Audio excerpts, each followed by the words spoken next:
अस्सलाम वालेकुम, welcome to cook like Ayesha YouTube channel. आज मैं बनाऊंगी पोटैटो डोनट्स। बहुत ही मज़ेदार सी और झटपट बन जाने वाली रेसिपी है और आप बनाकर इसे फ्रीज भी कर सकते हैं। तो मेरे चैनल को सब्सक्राइब कर लीजिए और नोटिफिकेशन ऑन कर लीजिए। तो चलें हम बनाते हैं मज़ेदार से डोनट्स। और साथ में ये दोनों चटनियों की रेसिपीज़ मैं आपको दे चुकी हूँ प्रीवियस, तो उस पर भी चेक कर लीजिएगा अगर आपने वो रेसिपीज़ नहीं देखी हैं। ये अनारदाने की मीठी चटनी है और ये खट्टी मीठी इमली की चटनी है। तो चलें हम बनाना स्टार्ट करते हैं आज की recipe potato donuts. Potato chicken donuts बनाने के लिए हमें जो चीज़ें चाहिए वो नोट कर लीजिए। पोटैटो है यहाँ पे 250 ग्राम्स, 2 बड़े साइज के या फिर 3 बड़े साइज के। यहाँ पे मैंने 2 ग्राम्स में इसलिए बता दी ताकि आप लोग इजीली मेजर कर सकें। 250 ग्राम्स बॉइल्ड पोटैटोज को मैंने ग्रेट कर लिया है। ये देखें इस तरह से, आप बिल्कुल बारीक चाहें तो आप इसे मैश भी कर सकते हैं, बस इसमें गुठलियां ना रहें। 100 ग्राम्स है बॉइल्ड चिकन, जिसे भी हमने इस तरह से ग्रेट कर लिया है। 2 टेबलस्पून हरी प्याज, एक बड़ी ले लीजिएगा, उसको बारीक बारीक चॉप कर लीजिएगा। 1 teaspoon chicken powder, half tea spoon black pepper.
Okay, great हुए हुए थे आलू, तो मिक्स होने में फौरन झटपट हो जाएंगे ये।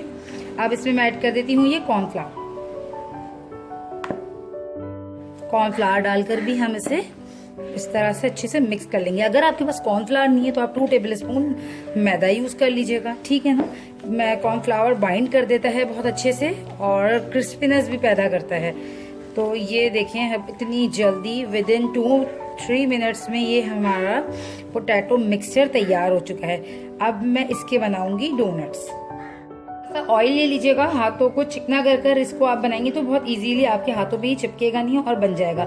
साइज आप जो भी बनाना चाहें इस तरह से आपने एक बॉल उठानी है। जिस तरह हम शामी कबाब बनाते हैं सेम उसी तरह हम इसको शामी कबाब की तरह बनाएंगे। और इस तरह से बनाने के बाद हम इसे फिंगर की हेल्प से डोनट का शेप दे देंगे, ठीक है ना। अगर आप चाहते हैं कि बहुत अच्छा सा कटर वाला बनाएं तो कटर भी यूज कर सकते हैं, मैं वो भी। अब इसी को अगेन हमने क्या करना है, एक कटर लेकर आप जरा सा शेप दे दें। तो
चुके हैं, अगर अब आपको इसे फ्रीज करना है तो आप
ये दोनों चटनियों की रेसिपीज़ मैं आपको दे चुकी हूँ प्रीवियस, तो उस पर भी चेक कर लीजिएगा अगर आपने वो रेसिपीज़ नहीं देखी हैं। ये अनारदाने की मीठी चटनी है और ये खट्टी मीठी इमली की चटनी है। तो चलें हम बनाना स्टार्ट करते हैं आज की रेसिपी पोटैटो डोनट्स।